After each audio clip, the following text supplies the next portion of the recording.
Today we are here with the Module 1 of the Chapter 2, that is Force.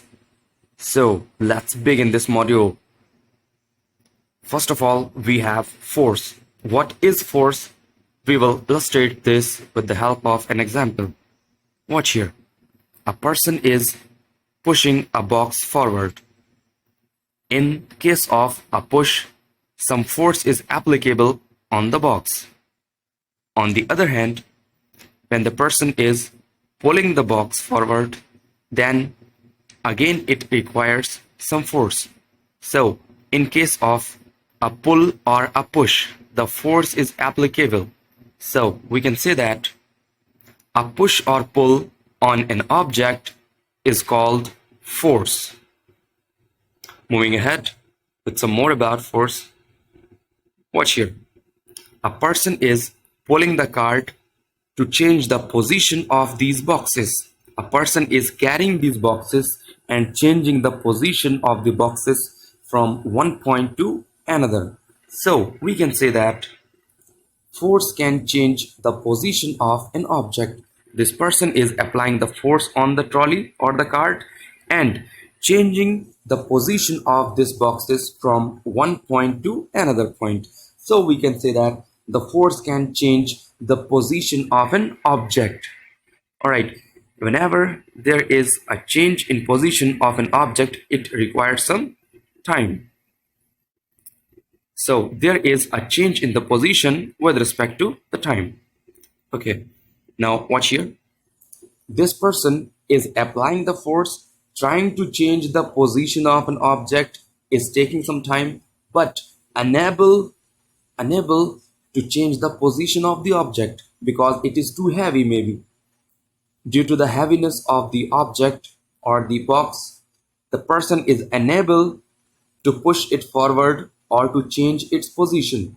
So it is applying the force. The person is applying the force on the object, but the position of the object is not changing. So we can say that the force can try to change the position of an object. In the previous case, the person was able to change the position because the boxes were on the trolley, right? In this case, the person is unable to change the position of the object. In both the cases, the forces are applied.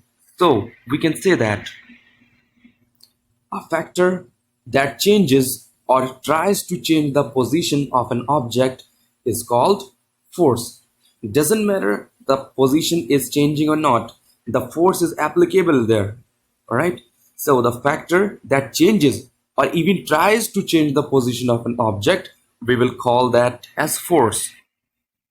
So the force is a vector quantity. Why is the force a vector quantity? Because it requires the magnitude as well as direction to define it completely. Alright, it requires the magnitude, how high the force is, how low the force is according to the weight or the mass of the object. We have to apply the force. The heaviness or the weight of the object decides how much force we have to apply on that. All right, so the force is a vector quantity because it requires the magnitude as well as direction. The unit of the force is Newton. Its unit is Newton. Now let's talk about the effects of force. What are the effects of force? We will illustrate here with the help of the examples. Watch here. Here, a person is kicking the ball.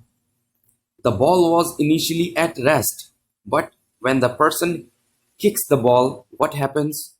There is a motion in the ball. The ball acquires the motion when the person kicks the ball.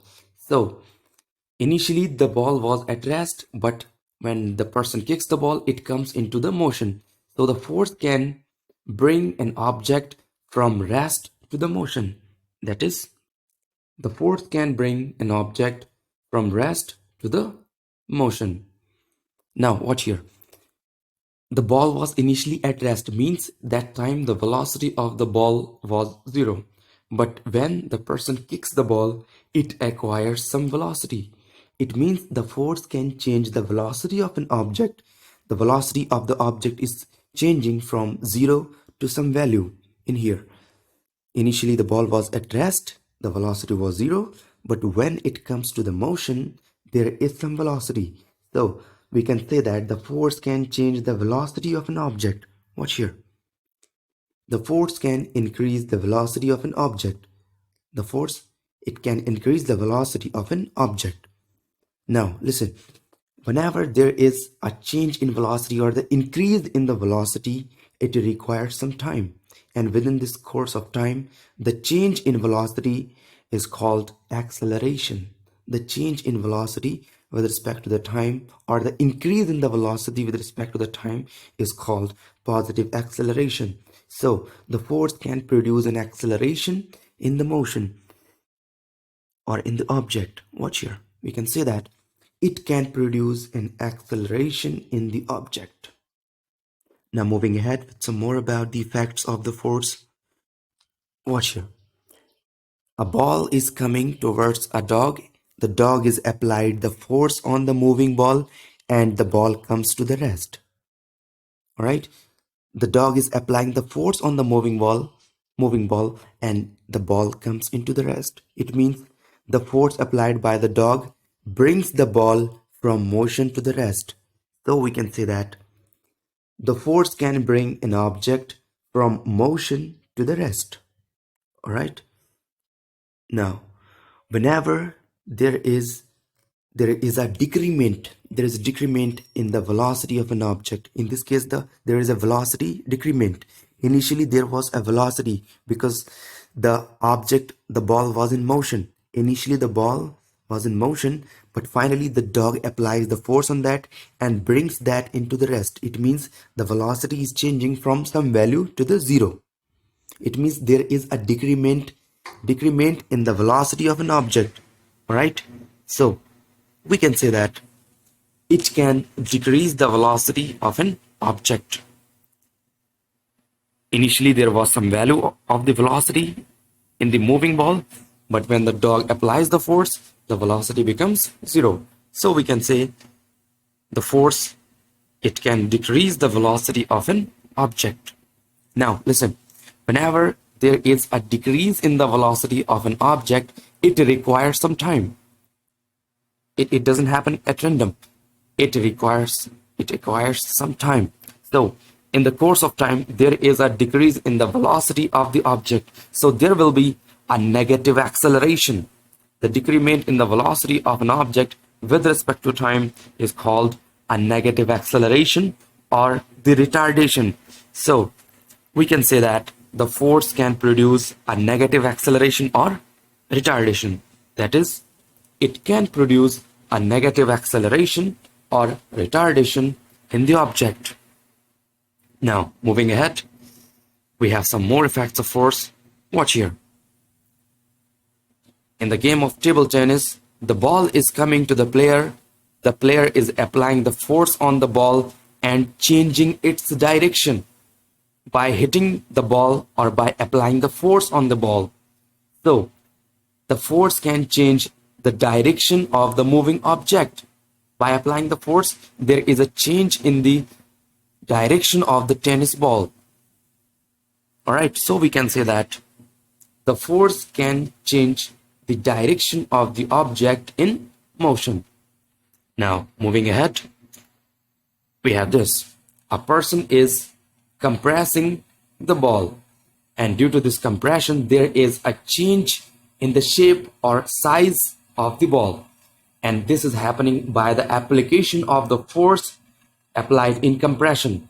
So, by applying the compressive force or by applying the force on an object, we can change the shape of the object or we can change the size of the object. It can also happen to the wet clay or other objects which are smooth, which are compressible. Like this rubber ball is compressible. When the person applies the force on that, the compressive force on that, then what happens? There is a change in the shape of the ball or the size of the ball due to the application of force. So we can say that force can change the shape or size of the object. All right. Now let's talk about the resultant force. Watch here. In a game of the tug of war, there are two teams. One of the team is applying a force of 500 newtons and another team is applying the force of 450 newtons. So it is obvious that this team, which is applying the force 500 newtons, will win. All right. And what will be the result of these two forces which are acting in the opposite direction? When two forces are acting in the opposite direction, the result of these two forces will be given as the subtraction of these two forces. So the net force applicable in this condition will be F is equal to 500, that is higher force, minus 450, that is lower force. 500 minus 450, and that will be the net force, which is 50 Newton. And 50 Newton will be towards the direction of the higher force. All right. So what we have done here, watch here.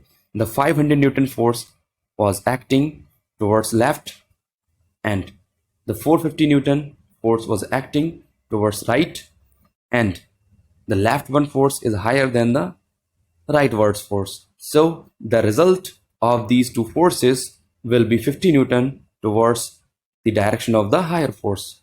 So this will be 50 Newton towards left. 50 Newton towards left. And this result of these two forces is called resultant force, or we can say the net force of two or more than two forces is called resultant force. That is, the net effect of two or more forces is called the resultant force. The net effect of two or more forces is called the resultant force. Now watch here.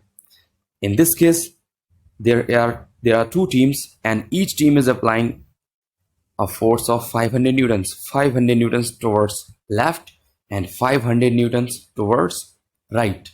So the result of these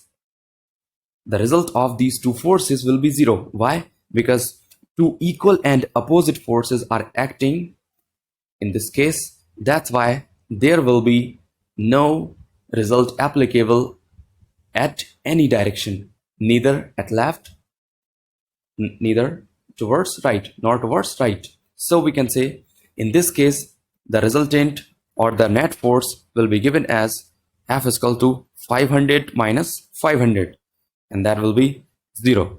The resultant force in this case is 0. So there is no a net effect of the force, or there is no resultant force in this case. Why does it happen? Because the 500 newtons is applicable on each side from each team. For each team, the force applicable is 500 newtons. That's why the resultant is 0. So this rope or these team will not move. These will remain steady, and they will apply the force until there is a decrement of the force from any team. Then the lesser applying force, the team that is applying the lesser force will lose, and the team that is applying the higher force will win, and the resultant force will be in the direction of the higher force. In this case, both the forces are equal. That's why the resultant is 0. Now moving ahead, we will discuss about the balanced and unbalanced forces. What are balanced and unbalanced forces? Let's discuss. Watch here. In the game of tug of war, the 500 newtons is applicable towards left for the left team, and 500 newtons is applicable towards right for the right team. Both the teams are applying the equal forces, so the resultant of them will be 0. You know that. So the resultant force will be given as F is equal to 500 minus 500, that will be equal to 0. All right. So these two forces, this 500 newtons and this 500 newtons, these two forces are applicable in this case, and the resultant of these two forces is 0.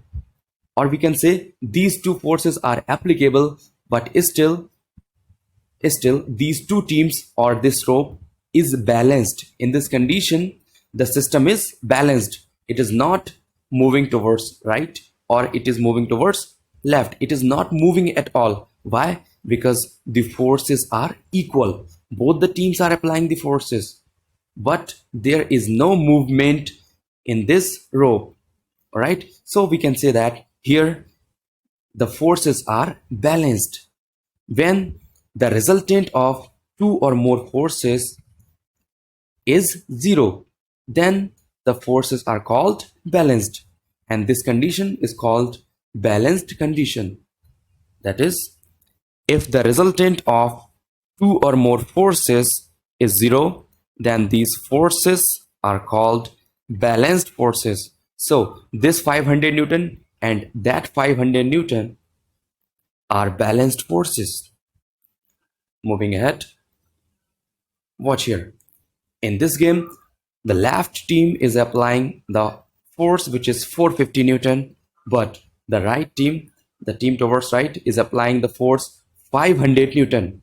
So in these two conditions, the leftward team is applying the lesser force, but the rightward team is applying the higher force. So the resultant force will be towards right. How much will be the resultant force? Let's calculate. The resultant force will be given as F is equal to 500 minus 450, and the result of this will be 50 Newton. So the result is 50 Newton. All right. Now, this 50 Newton is applicable towards the direction of the higher force, that is 500 Newton. We will write 50 Newton towards right. But we can see here, we can clearly see here, the resultant is not 0. The resultant is some value. The resultant is 50 Newton. So these two teams are applying the forces, but the resultant will be towards the right. This team, the team which is in the right, will win in this case because it is applying the higher force than this lesser force. So the team that is applying the 500 Newton will win. So the resultant is towards right, and there is no balancing in the system. The system is not balanced. The teams are not balanced. The teams will be shifted towards right because this team is applying the higher force. So there is no possibility of balancing. These two forces, 450 Newton and 500 Newton, cannot balance the teams because these two forces are different in values. That's why these two forces will be unbalanced forces. So we can say that if the resultant of two or more forces is not 0, then these forces are called unbalanced forces. In this case, the resultant is not 0. So these two forces, 450 Newton and 500 Newton, will be called unbalanced forces. All right. Watch here. These two cars or the vehicles are at two different sides of this system.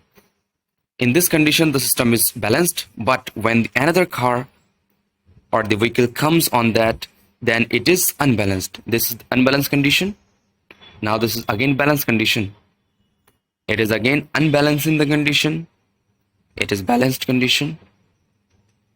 All right, so you can clearly distinguish between balanced condition and unbalanced condition. So that's all for now. See you again. Thank you.